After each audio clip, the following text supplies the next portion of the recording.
We gathered to have a conversation in the Peace Park by the White Pine planted in solidarity with the Mohawk peoples during the Oka crisis in 1991. Our chair, Brian Hill, lit a sacred fire so we could put our minds together in a good way to discuss what reconciliation looks like to us. Please join us by the fire. Sagulis wagwig, lojat da guido ni ongyat, waganyato ni wagita lod, anyata aga ni wagahonjod. Hello everybody, my name is Frazer Sundown.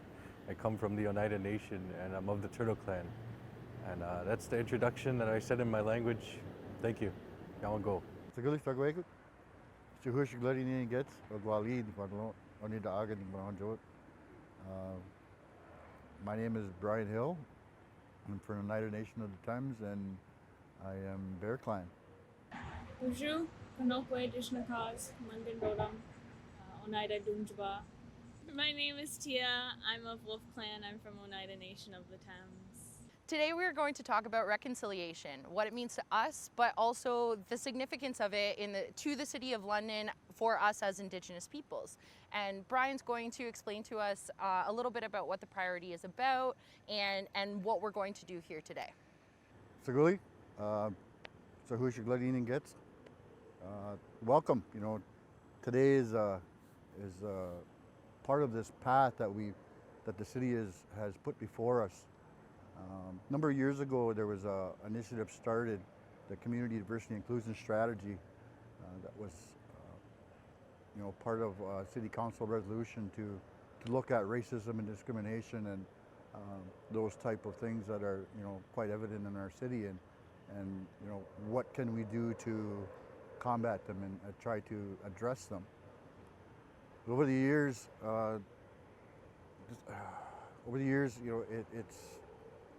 it's been attempted. Things have been tried and failed. Things have, not really changed. And I guess the idea of how we combat those things that happen on a daily basis within this city that people don't want to talk about, people don't want to see, and people don't want to acknowledge.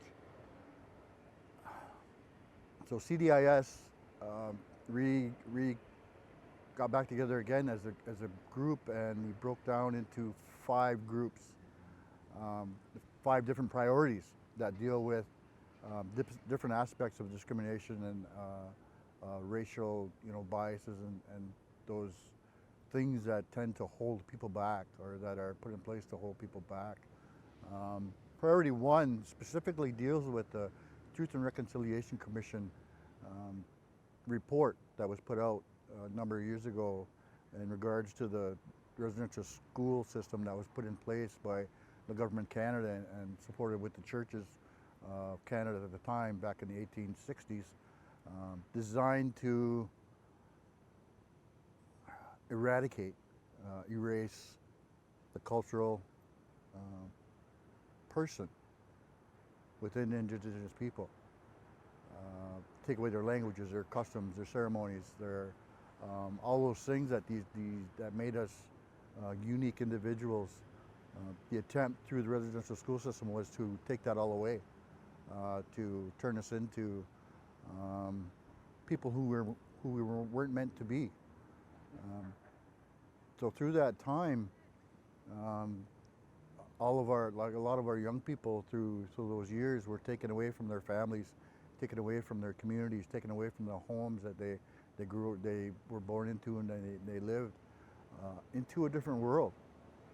They were forced into learning how to speak English, how to read and write English, how to pray to a God that they didn't know anything about.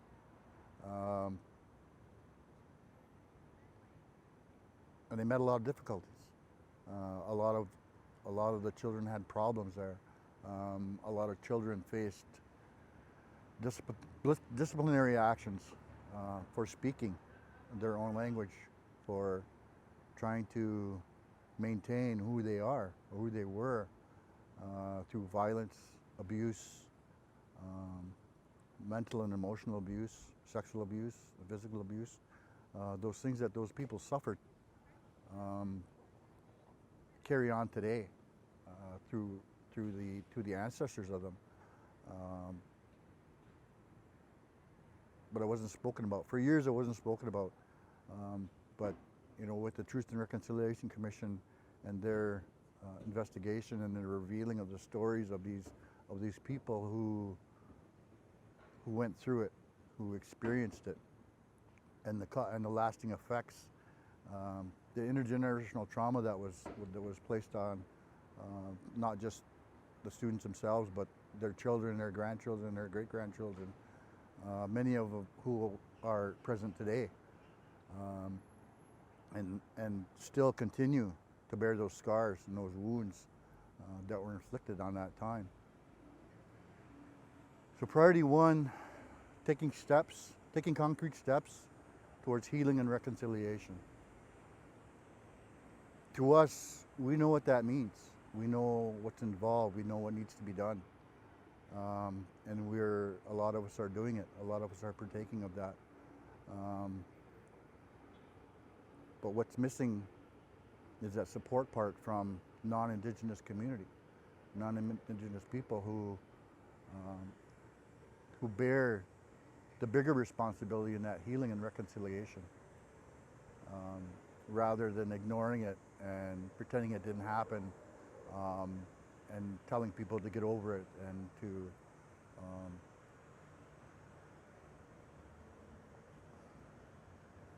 not believe what our people are telling them, what our parents told them, what our grandparents told them, and what we are telling them about those traumas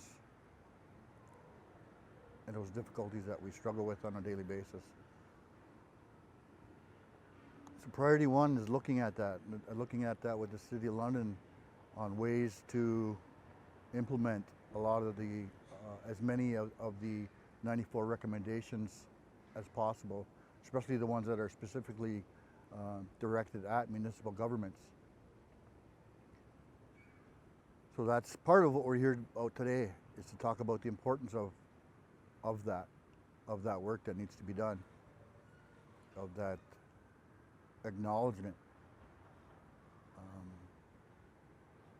of our future, not just our future, but our children's future, and our grandchildren's future, and our great-grandchildren, those ones that are not of this world yet, that are still in their spirit world, waiting for their time, their turn to come. And it's up to us to ensure that their path is easier for them than it was for us. So it's with that hope that I participate, and I try to do what I can within the confines of CDIS and the Priority 1 strategies. And hopefully that'll make a difference. Thank you, Brian. So when it comes to truth and reconciliation, so that a lot of people are saying we're still in that truth part.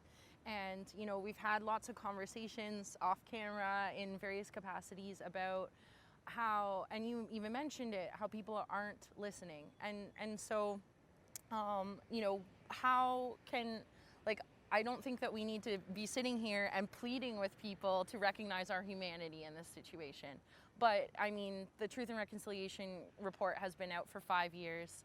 And there's a lot of there's 94 calls to action, and even the federal government has, I don't even think done, I want to say there's less than 20 that have been completed. And so a lot of people look at these things as Indigenous issues, that it's our work to do. And so how what would you guys say to the people listening about this situation that we find ourselves in, where we constantly we have this opportunity to speak, but we often wonder, are people listening, For us, immigrants from other countries, they come here because they think it's safe. Canada's one of the nicest places in the world to live. But for us, some of our homelands, they don't even have safe drinking water. That's not safe for us. There's nowhere for us to run, and we shouldn't have to run. This is our land. We shouldn't have to beg people to listen to us and to listen to our issues. They're there, they're present. We're fighting for human rights. any person deserves. Well, there's currently so many different land back camps that are happening right now, like out in Six Nations, there's 1492 Land Back Lane. There's still stuff going on with Wet'suwet'en. As you pointed out, Tia, like the drinking water just downriver in Oneida and Chippewa is not, it's not drinkable. And the wastewater from the city goes into this river. And so when we think about impact, I think that maybe people don't think that we're all as connected as we are. So can you guys speak to that connection and how, across Turtle Island there are there's a resurgence in protecting Indigenous land, and how can the City of London be a part of that resurgence and support the Indigenous peoples that live here? How can the City of London support us in land back actions, in clean drinking water, in restoring the land to what it deserves to be? I guess one way would be to take part in the language and implement that more in society, especially for urban Indigenous youth, because they're furthest away from that. And that's what connects us most to the land, is our language. And in our introductions, that's what we say, where we're from. We're from this land. We're from the land, that specific place of land. When we introduce where we're from, that's what we're saying in the language. And so that's one way that city and urban settings can get involved with connecting our people. And connecting themselves as well, because, we're far from being connected to the land here in the city. I grew up a little bit here in the city, and, it strayed me far away from, that connection, that language, and it kind of pushed me further away from that. And I had to, try to find my way back to that, and, it took a lot of work, but that's where that work was done, was with that language, with relearning my language and using it. I think a lot of people, when you spoke of the land issues that are happening across Turtle Island, and I think the big misunderstanding, or the big piece that a lot of people don't get, is the fact that we don't view land as a personal property, as a personal ownership. We don't look at it as this little square chunk, this is mine, I'm going to do whatever, we weren't put here to dominate, we weren't put here to own, we weren't put here to take over. We were put here to be part of something, to take care of those things that have been presented to us, that have been put here for us. We look at our life in a circle, and everything within our circle is all contained within nature. So how can you own something like that? You can't own it. And that property or land ownership issue is one thing that Indigenous people have never really grasped. Never really, how can you own something? How can you own that piece of your mother? Or how can you own that piece of, that tree or that lake, or those waters that are here to help us, to sustain us? How can you own that? You utilize those items, you utilize those gifts, but you also give back. And you give back by taking care of it. You give back by honoring it, acknowledging it, and being part of it, rather than trying to own it. And that's one thing, Frazer mentioned that back and forth, that delicate balance between urban and First Nation settings. It's difficult to carry that feeling and those teachings and that knowledge that we have in our homes, to bring it into that urban setting. There's a struggle there because of the racism and discrimination and all those bad things that have happened to our people in the past. There's a fear. There's a fear amongst us of not wanting to show who we are, not wanting to share those things. But there's a need for it. There's a need for us to be able to do that. But that fear, that discrimination, those, all those things that has happened to us in the past, they hold us back. Sadly, we have very few opportunities to express who we are as Indigenous people.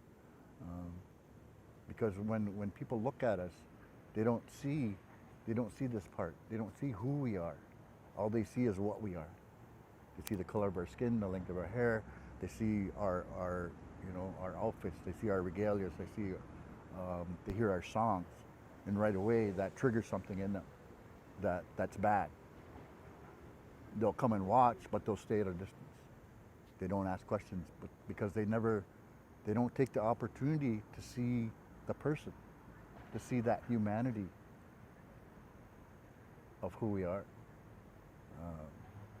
And again, it goes back to those biases, those teachings, and those discriminatory ideas that they grew up learning. Just like when we were put into residential school, we were a lot of that stuff was taken away because of somebody else's idea of how that better life is. When they were talking about a better life, but they had no idea that our life was 1,000 times better, 1,000 times safer, 1,000 times more loving than what this life is. Talked about respect, trust, love. Talked about balance. That balance. That's not talked about in this world. To go back on what you said about our Mother Earth and the introductions in our language, as Oneida people, that's what we say when we mention our name. We don't say that's what I'm called, like how you say it in English. You'll say Niyongyats, and that means that's what she calls my being, my body. And so that's what we're referring to. We're referring to our mother, and going all the way up to our clan mother, and all the way up to our Mother Earth. And that's the way that we look at Earth is our mother. So that's why we say that in a language. That's why we introduce ourselves that way. And as Oneida people, that's where all of, I guess we come from. Our identity, my clan, my nation, all of that comes from my mother, and that travels all the way back to our Mother Earth and that creation story, and where we were given all of those things from Creator. And so that's important to take care of our mother and treat the earth as our mother. Our mother nurtures us and takes care of us, and we utilize those things, and that's why we don't own it, because it's our mother. Our mother gives us these things that we have here, and so we have to take care of that as well. Take care of our mother, just like our real mother, our human mother. Another part of that, that documentation that just prescribed who we are as Indigenous people, that famous Indian Act. The Indian Act, and maybe it's just a coincidence that the Indian Act, the residential school system, and Canada all became entities around the same area, around the same time period. Is it all those three that were utilized against us as Indigenous people to put us where we are? And it's for the 100 and some odd years that we've had to be dealing with this, the 200 years that we have been dealing with this. It was only until the mid 1960s, 1970s, where our people finally stood up and finally said, okay, that's enough of this. It's time for us to start doing something. And those brave people back then took a big chance by standing up and stating who they are, where they're from, their ideas, what they believed in. And through the years, it's fell upon our shoulders, those next generations that are coming up. And again, it's that fear is still there holding us back. But each generation, that fear gets less and less and less. where now we have these young people that sit with us, that listen to us and talk to us. They go out and they're starting to do things. They're starting to push back. They're starting to carry those thoughts and ideas, but they're also expanding on them. And they're reaching out more, and they're getting more involved, and they're speaking up. They're speaking up where we were afraid to speak up, which is amazing, because that's, from my understandings, that's how that's supposed to be carried on.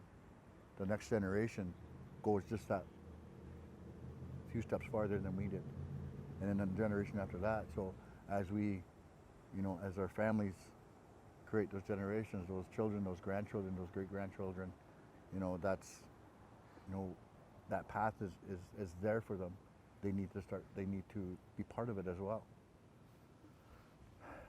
But also we need to teach them about where we come from, the things that we've suffered from, and to not carry that shame that we carried, not carry that shame that was placed upon us by society, that tried to make us feel bad or wrong or whatever. But I see the young people taking those steps, like with this drum group that's here with us today too. There's young men sitting there, learning from Frazer here, learning those songs, learning those stories, so that pride and that love for who they are will develop as it should be, as it used to be. Now it's, again, we're sitting here in this setting, surrounded by bureaucracy and rules and regulations and policies, and in a way we still had to ask for permission to come out and sit upon our mother and have this discussion. So yeah, it's not as bad as it used to be, but it's getting better. But we need to be able to stand up more. We need to be able to share those things more. And with CDIS and Priority 1, and looking at those TRC recommendations, those 94 calls to action, it's a beginning. It's not the be-all and end-all of our people's existence. It's another tool that we can utilize to bring us together more. Because even now, when you talk about discrimination, you talk about trauma, you talk about all this historical stuff, there's people out there that will say, well, it wasn't me, I didn't do that. Why am I being, held accountable for it? It's not actually the things that you're doing, but it's the things that you're supporting. Those institutions that carry all of that negativeness, all of those thoughts and ideas that try to put us down, that try to hold us down, you support those ideas and concepts, whether you know it or not. Whether you know it or not, you're part of it, because you're carrying on what you were taught and what you believe to be the truth. Everybody has their truth. There's no denying that. But when a group of people are basically looked at being terminated, their thoughts or ideas, the biggest thing back in World War II was that the persecution of the Jews at the hands of the Germans. But if you look back, when colonization first started back in the 1400s, 1500s, there was an estimated 60 million First Nations people on Turtle Island. Now there's just over 6 million. What happened to those other 54 million people? Where are they? Why isn't our population growing into the billions like everybody else's? It's because of the attempt to erase. Because we didn't hold monetary value to our natural surroundings. It was that greed, and it was that running for the shiny stuff that, we're victims of it ourselves now. Because again, we've been part of that lifestyle for so long.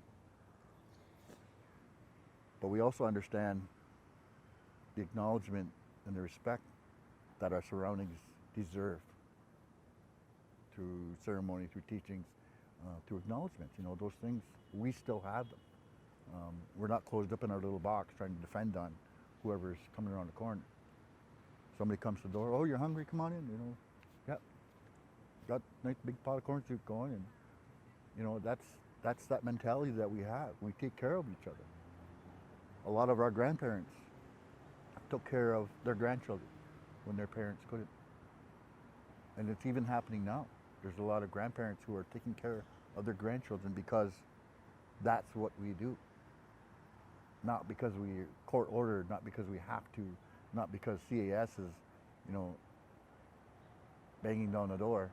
A lot of people do it willingly because that's what we do, and that's how we do it. And some society doesn't understand that. Well, why are you doing it if you don't have to? Well, why are you thinking that way if you don't have to? Why do you think that we're so bad when we're not? Why do you think, you know, I walk down the streets of London and somebody asks me if I have stuff for sale. Do you know anybody's got this or that?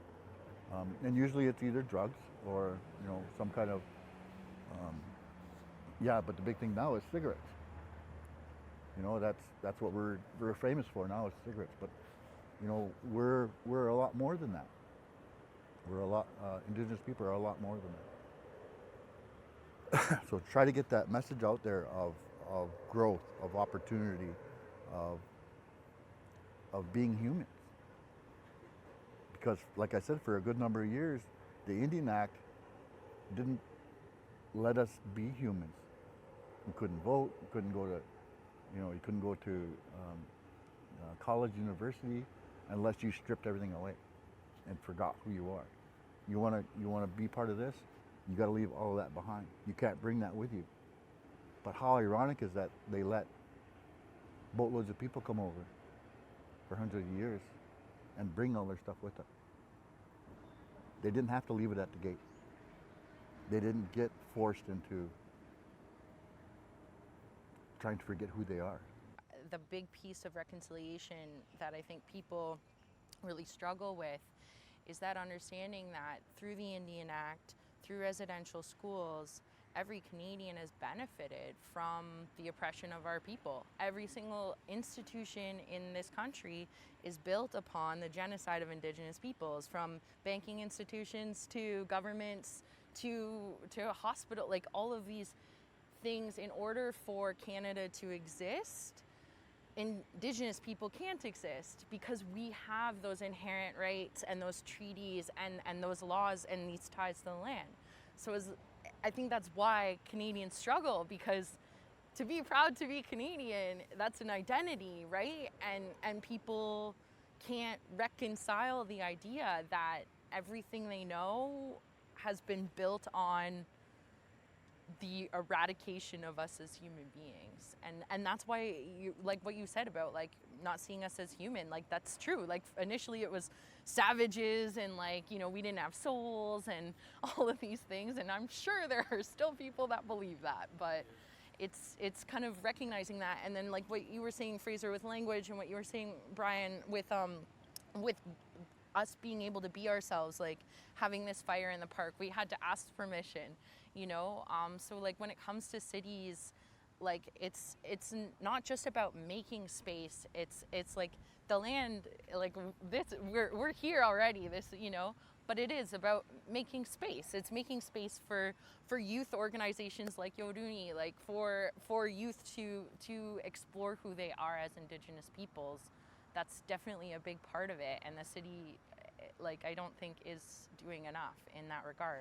Well, just even, I'm 20 years old, and when I was in high school, it's only, 4 or 5 years ago, I didn't learn anything about the Indigenous culture, or, like, there was nothing in the history books that taught me about what happened.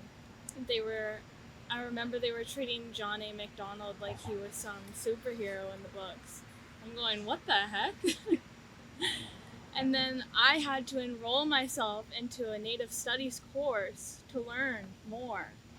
because I didn't have my teachings growing up. My grandparents and my grandparents were taught that stuff was evil. So I didn't get any of those, and it made me feel so disconnected growing up as a youth. And this was just less than 20 years ago. And I had to force myself into these roots and my ancestral roots, getting back to my teachings. Because I grew up as an urban Indigenous kid, and there weren't opportunities just to find stuff like this. So you're right, there's not enough. But I think we're now, as youth, a lot of us are starting to realize that, and we're starting to create those things. So that's why I just said, any opportunity there is, I'm going to walk in that door and be a proud Indigenous woman. And now I'm working with Indigenous youth, urban Indigenous youth, who went through the same things that I did, but we're building a community for them here in the city. It's amazing. I'm gonna cry, like, just thinking about it. It's just beautiful. But it's true, like, organizations gotta make space or support what are Indigenous people in this city already doing. How can you support us? Yeah, exactly. Like, waive your fee for renting a hall, just... And we need space in the city, but it costs money. We have to go out to Oneida, but then the urban kids, how do they get to Oneida? Or how do the Oneida kids get into the city? Like, there's these barriers. We're having the programs, but there's still those barriers up. We're supporting online resources. We're getting videos now of elders having to come in and put them up but then some kids on the reserves don't have access to internet. There's still so much barriers. So although we're implementing those programs and we're trying to give them their teachings, and also not only give them teachings, but other ways to be successful in a colonist world. So we're trying to give those to them, but there's still so many barriers. I think those barriers are things that we're part of what we're trying to do with Priority One is try to look at those barriers and how we can try to overcome them. Because as we all know, we've always been viewed as a less than society, having to work twice as hard to be thought of as half as good. And in my generation, because I'm the senior member of this group, there were certain things that you were expected to do, and there were certain things you were expected not to do. You weren't expected to excel in school. You weren't expected to be successful. You weren't expected to do a lot of things, but you were expected to be a drug dealer. You were expected to be an alcoholic. You were expected to be criminal. You were expected to be a lot of those things that people see on TV, they see in the movies, they see on the news. And people see that and they think everybody's like that. All those Indians are like that. But it's not true.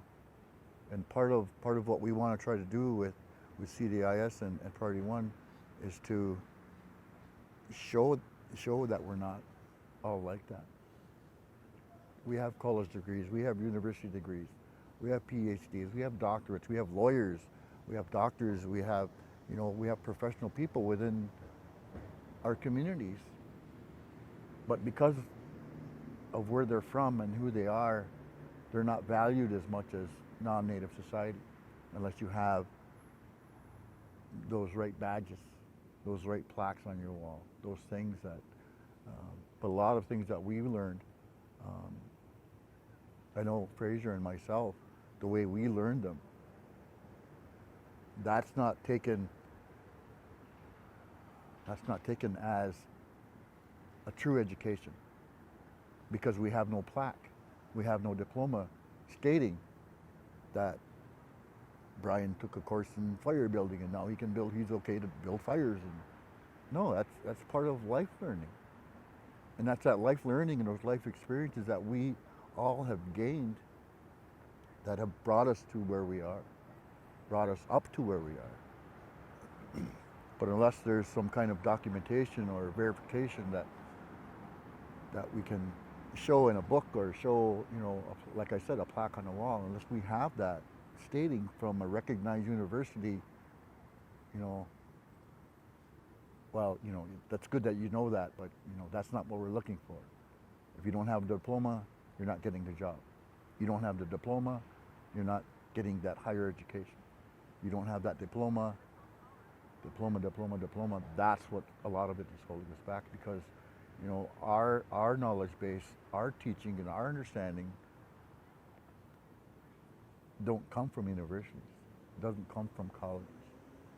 They use a lot of what we know to build courses, but again, that's just the tip of the iceberg of who we are as Indigenous people. But we still get treated as if we're down there. I just want to go back to what you said about, mainstream society and media showing, the bad side of our people. That's a big thing. And, like there's this whole thing about this Indian or pan-Indigenous that mainstream society or dominant society looks at us as. And I think what society needs to do is allow Indigenous people to tell our own stories, Indigenous stories. And that way it'll break down that barrier of, what being Indigenous is to a non-Indigenous person. It'll change that perspective. It'll help understand and better things that bridge that we have with one another. You should talk about the programs and stuff that your group is doing to kind of show what that growth is, how that growth is starting to move ahead. Yotani is our charitable initiative, but we've got multiple projects running within that main charity.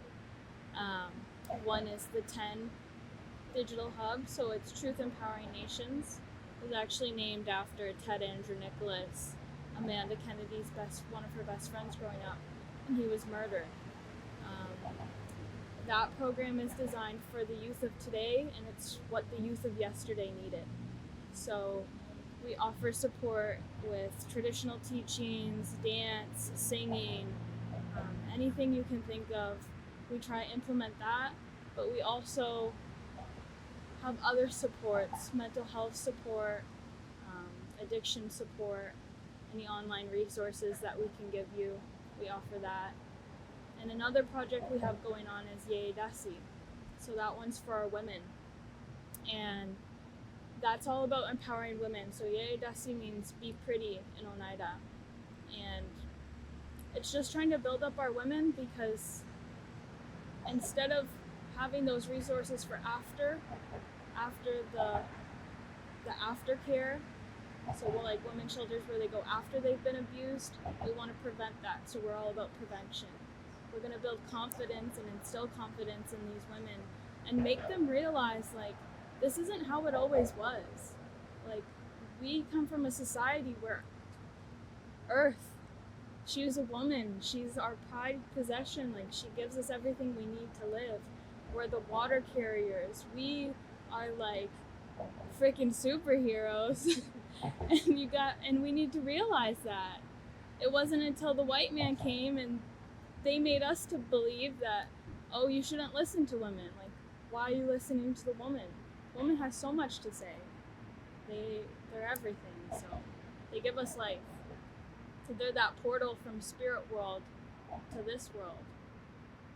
And I think what you just said is important. Like, you are doing all this important work to lift our people up. And I think in reconciliation work, again, going back to that idea that this is like an Indigenous issue, it's like, we are working. We have been working since colonization began to resist, but also to continue to keep our practices and everything alive and continued. And, each of us work in a different capacity to make sure that, Indigenous peoples, are represented in various organizations, or that our teachings continue on in some way. And so it's really frustrating, I think, for people to like look at it and just see it as like it's only our work to do, because we are doing the work and we are helping our people, but we need, everyone has a role and a responsibility in this, and I think that's the piece sometimes that's missing.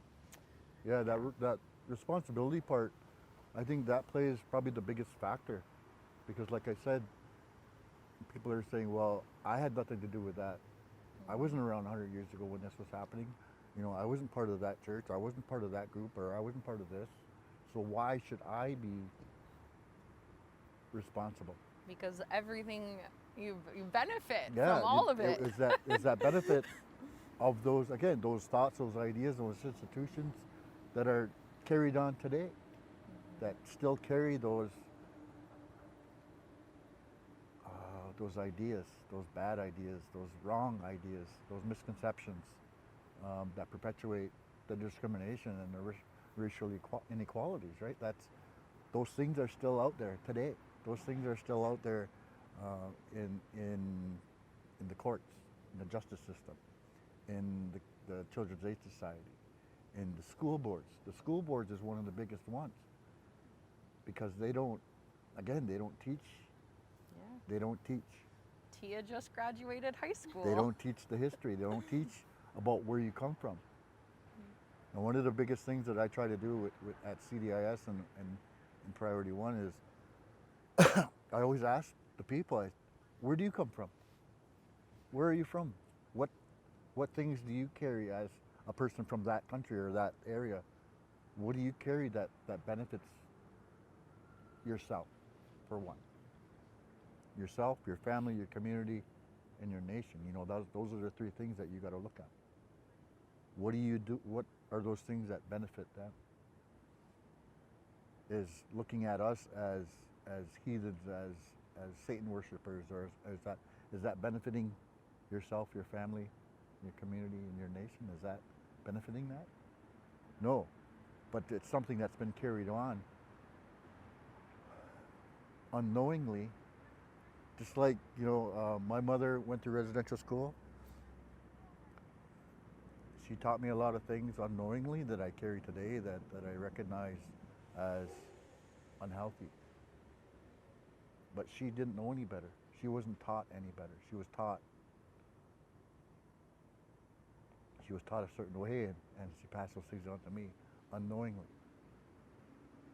And it's the same thing with those thoughts and ideas that are carried on by non-native society.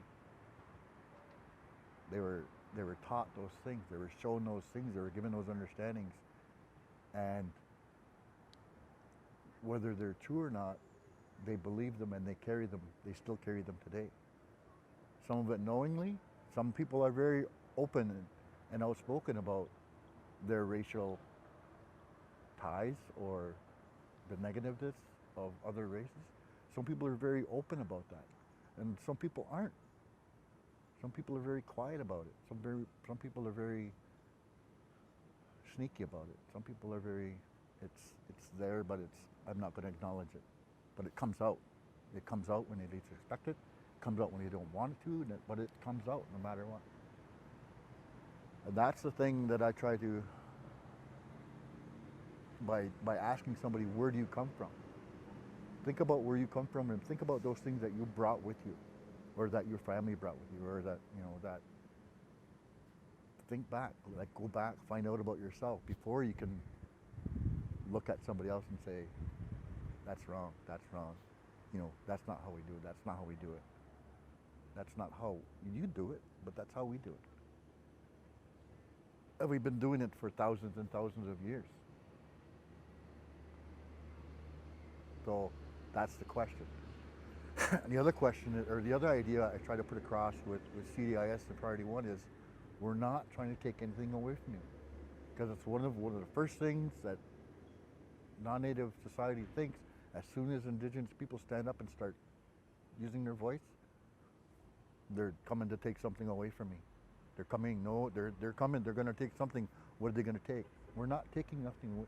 What we're saying, what we're doing is actually adding to your life, adding to your knowledge base, adding to your understanding. adding to that respect. The respect that's missing. That's what needs to be built. That respect that has been gone for hundreds of years is something that we need, that needs to be rebuilt.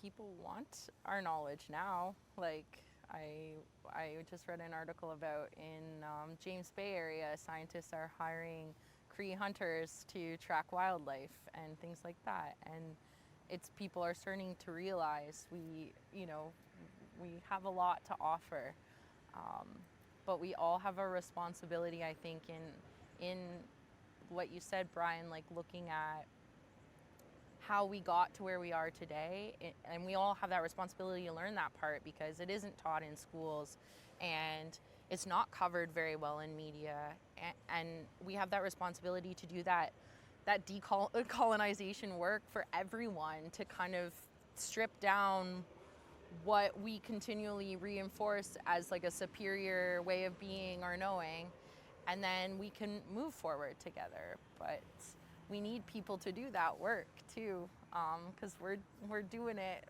and we're even putting our hands out and saying, "Do it with us." And that's the other message we need to put out there is come and do it, like share it with us. Share this growth and opportunity with us. Don't just stand back and watch. You should be doing the majority of the work, and we are part of it. We're leading a lot of the work, but the work needs to be done out here. Our work has always been done here. It's already working for us. It's that outer circle part that they need to look at. I feel like we could talk for hours about this, and you guys have had incredible things to say, and I'm so grateful for your time today. Is there anything else that you think should be said that hasn't been, or maybe you might each have a call to action in terms of reconciliation in the City of London? I mean, the floor is yours. I'd love to hear a bit more from each of you. One thing that's I've seen happening that's more popular is the whole land acknowledgement in different institutions and things, events, and I've been asked, by the city, places here in London to take part in that. And sometimes I get this feeling like, why am I doing this? I question it. It's like, and sometimes it gets hard because I think like, oh, is this just, I'm just acknowledging that, I'm part of this land, and that it's kind of like a slap in the face. It kind of feels like, like, oh yeah, I'm representing this land, and I'm recognizing that this was taken over, like it's kind of like a reminder, like that. Yeah, it doesn't come off as respectful. It doesn't come off as something that those calls to action offered. There needs to be more work. More work needs to be done with reconciliation. In our language, we don't even have a word for that. So, it's hard for us to grasp that idea of reconciliation. We have so many things in our ways and our teachings that allow us to heal and allow us to be thankful and be who we are. But we need more of that on the other side, that understanding on the other side of reconciliation than just us. We need people to get to that acknowledgement part, but acknowledgement isn't enough. There has to be that action piece. Yeah. I think the reconciliation part, especially with what's laid out in the TSA report and the 94 calls to action, they're a challenge. I think they're a challenge to non-Native society to say, we told our story. We've laid out the path, and now it's up to you to walk that path with us. Not lead us, not drag us along, but to walk with us. And I think that's one key message that we also need to get out there, is that we didn't get here on our own. We didn't get here to where we are as Indigenous people. We didn't get here of our own doing. But we know what we need need to do to get back to where we need to be. And, you know, and because of the way the world is today, you can come with us. But the dominance, the ownership, all of that, those imperial ideas that were brought over from over that way, that weren't here. Those things were brought here. Those things were placed on us. That idea of dominance, that idea of ruling, that idea of being on the top of the mountain, being that one, being that number one. It's not our thinking. You know, we have to be able to, but they need to be able to see that dominance, you know, that, you know, we're told we have, you know, the Creator has a plan for us and has, knows how long we're going to be in this world, in this physical world. Well, He knows. We don't know. But the inevitability is we're only here for this short time. Everybody's only here for that short time, whether you want to believe it or not. No matter what you have, what you've gained, how much property you own, how big your car is, how big your house is, how fancy your clothes are, how big your bank account is, how high in the building you live in. We're still only here for that time. And is racing after that stuff and looking at that, acknowledging those things, is that what builds you? No, it's not. It's being part of something, being part of something bigger, and acknowledging that and being respectful and treating those things and those people with respect, and treating them like a brother, like a sister, like a mother, like a father. Being able to do that honestly and openly, where we can't do that, really, yet. We can do it a little bit as Indigenous people, but it's still kind of frowned upon. But, you know, again, it's getting better. You know, it's not as bad as what my parents went through, and what my kids and people Frazer's age, what they're going through is a little bit better than what I went through. Now this young lady here, she's got that opportunity again to carry on, like Frazer's carrying it on with these young boys. Tia's carrying it on with the groups that she helps, with those young people that she helps. So that balance is starting to come back to us. But now we need to be able to share that balance and get society to understand what that balance is all about. Because if you don't understand what that balance is, it's not going to work. So walk with us. We'll show you the way. We'll show you what. You need to do the work that we've already done, that we continue to do, and work together. We need to be able to work together, respectfully and honestly. Kind of to go off that, I think it's more than just acknowledging and acting upon like what happened to us over 130 years longer. Generations were affected, and it's more about like also knowing who we were before that, so people can listen to, oh, you guys got your hair cut off, but they don't understand why our hair was so sacred to us, why that affected us so much, because they don't understand who we were before that and why we're still having these troubles. And I think before, like, something so beautiful about our culture is we're so accepting and open, and before, at least, we weren't trying to hoard it to ourselves. We wanna share these beautiful teachings with everybody, because if we don't have the whole world working with us, the whole world won't work. Thank you so much, everyone, for your time and your words. I really hope that people can take what you've said today and kind of use that as points to look for more information, to look for more ways to engage and support the work that each of you are doing, but also that Indigenous peoples are doing in the city and beyond. Thank you so much.